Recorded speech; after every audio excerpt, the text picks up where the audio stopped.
So picture this. Typical Tuesday night, Nigel and I were on the couch downstairs enjoying our usual glass of Chardonnay and a couple of peanut butter and horseradish calzones, and we're watching some dog training videos on YouTube because that's how we like to relax. We don't have a dog yet, but if we ever do decide to adopt, we've mutually decided that it would be good to have some skin in the game beforehand, so we watch these dog training videos to unwind and prep ourselves. Luna, kennel. Sit. Oh, Heel. You're doing great, Luna. No, heel. Keep it up. Precious. So we're watching Luna bounce to and fro from these tires, happy as a clam, having the time of our lives, and then 1 or 2 clicks later, all of a sudden... Now what we're going to do today is I'm going to use a small camera. This is going to be shocking, so I'm going to show you the hand right now, okay? And I'm going to show you what I'm talking about. We're uncovering some of the government's deepest, darkest secrets that have been hiding in plain sight this whole time in the form of Peter Kane's dog training YouTube channel. And we'll get into it a little more, but after I just gotta roll this quick 3-year-old intro that should have been updated 2.5 years ago. Hello everybody and welcome back to a brand new Emma Chamberlain tweet. My name is Leon Lush and thank you so much for joining me today. It really means the world. Now you may be used to me being overly sarcastic, but when I tell you that I probably just discovered my favorite new YouTuber, I'm more serious than a heart transplant, okay? Peter Kane dog training has quickly risen to the top of my list for a myriad of reasons. Now upon first glance you see dog training in the title of his YouTube channel, and then there's some dog training videos that come up immediately when you visit and you're thinking, oh that's cute, but probably uninteresting. But if you scratch below the surface just a little bit, you realize that Peter Kane is a multifaceted diamond in the rough. Check it out, it's Sam the Raven. You know, he's a douchebag. that just became my favorite intro to any YouTube video ever. Check it out, it's Sam the Raven. You know, he's a douchebag. Check it out, it's Nigel the monkey. You know, he's a douchebag. I think a lot of people don't understand what I'm saying when I say like a raven doesn't make a good pet. You have to understand, I do this for a living. I work with animals for a living. Love is not enough for the raven, it's the truth. They need a lot more than that, and you can't just let them do whatever. So Pete not only trains dogs, he says he works with animals for a living, and he has a pet raven. In my book, that instantly notches you up 3 levels of badass, right? He's probably sending messages to King's Landing with that thing. Maybe he's turning into a raven himself and flying around with it. I mean, there's no telling what kind of person you are if you own a raven, but you know you ain't frickin' around. I work with animals for a living. You know, I don't have a kid running around here. You know, do you have a child? Oh, me? Yeah, I have a child. Maybe a raven wouldn't be such a good idea. Oh, shit. Looks like I'm going back to the drawing board for my Mother's Day gift. Pet raven is off the table. Think about this. I'll give you an example of how a raven can be a pain in the ass. There are birds, so they have to take a bath. So you have to leave like a big, tub of water. I have to leave like a big giant tub out for him, right? So when he gets in it, water gets spilled everywhere. It's a freaking mess. It's a freaking mess. He doesn't give a shit. He's a fucking raven. You know? Oh, shit. Oh, what the f***? Sam! Sam, did you take a bath again and not clean up after this? Oh, there's water everywhere, Sam. Jesus, how many times have I said when you take a bath, don't splash your shit all over the place, it gets all over the electronics. God damn it, the raven. He doesn't give a shit. He's a flippin' raven.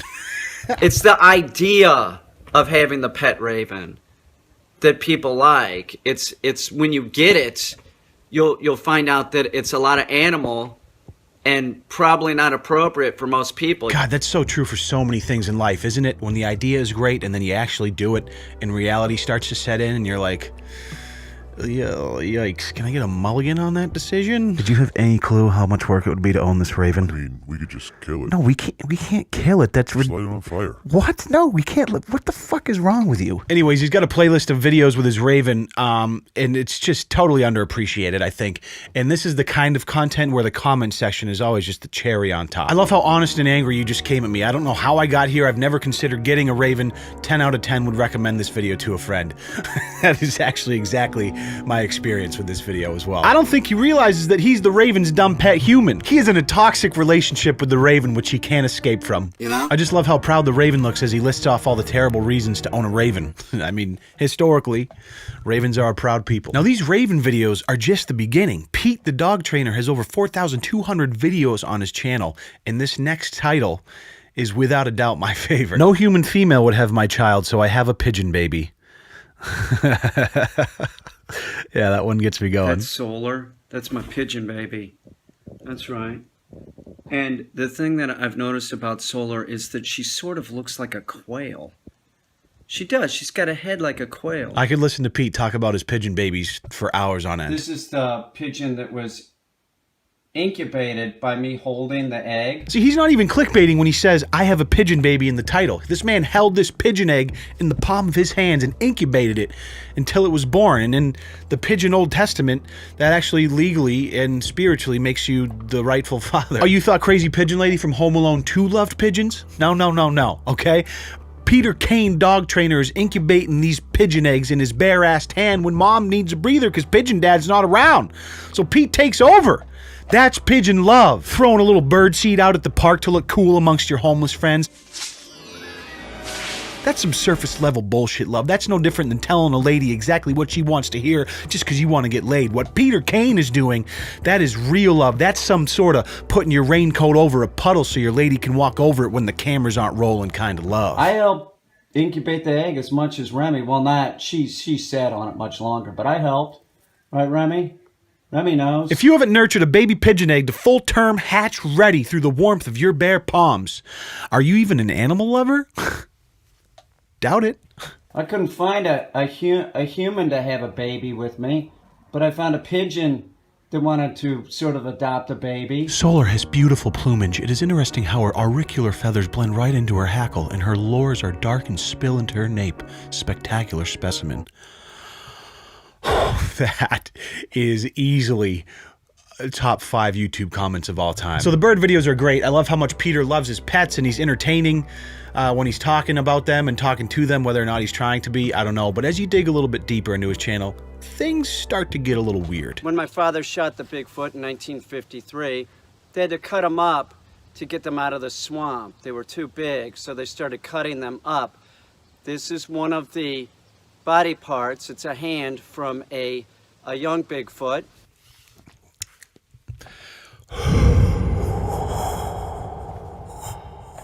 What? And I want to be perfectly clear, this is a science documentary, and if you have a squeamish stomach, you might want to turn the camera off right now. Okay, Pete. Thanks for the heads up. This is going to be shocking, so I'm going to show you the hand right now, okay? And I'm going to show you what I'm talking about. Please turn off this video if you're squeamish. Oh, hell no, okay? I'm not squeamish. Let's see it. So this is a hand of a young juvenile Bigfoot. It's been frozen. I took it out of the freezer. You can see the hand clearly. Okay, hold up. No cap, real talk on my life. Shake my head. Did Peter Kane, the dog trainer, just whip out a whole ass Bigfoot hand and present it to us like it's no big deal? Notice the fingernails. I don't know if you can tell, but they're translucent like a human's. See the skin? Okay, 2 things right off the bat. Number 1, what the fuck? Number 2, whoever made that thing did it. That thing looks nice. Looks good. It's well done. Or this Peter Kane has an actual severed Bigfoot hand just in his freezer because his father apparently killed one in 1953, and now he has all the body parts just sitting in a freezer in his home. I love this shit. It's totally real. I'm president of the Bigfoot community because I wouldn't lie to you. This is real. These are real, and I do think that they are alien in origin. Hold on, president of the Bigfoot community? Why would you not lead with that, Pete? Here I am on the fence wondering if you done lost your marbles. Come to find out you're a president of the Bigfoot community, so you've definitely lost your marbles. Or you're just an epic troll, in which case, I love it. It's magnetic, and so is its feet, but in general, the whole body is magnetic, but nothing like the hands and feet are very magnetic. Here's a knife. This is just a knife I used to cut up chicken.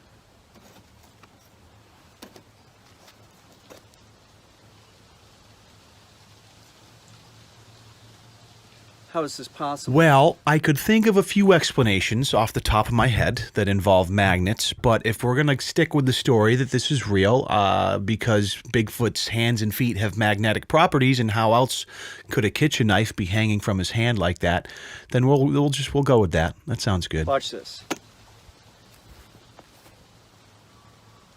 It's not done with glue or Velcro. How do you explain this? You can't. I can't explain it. That's incredible. So I'm obsessed with this video, Bigfoot Hand Unveiled Mysterious Properties documentary. It obviously is one of his few videos that got recommended. It has 250,000 views.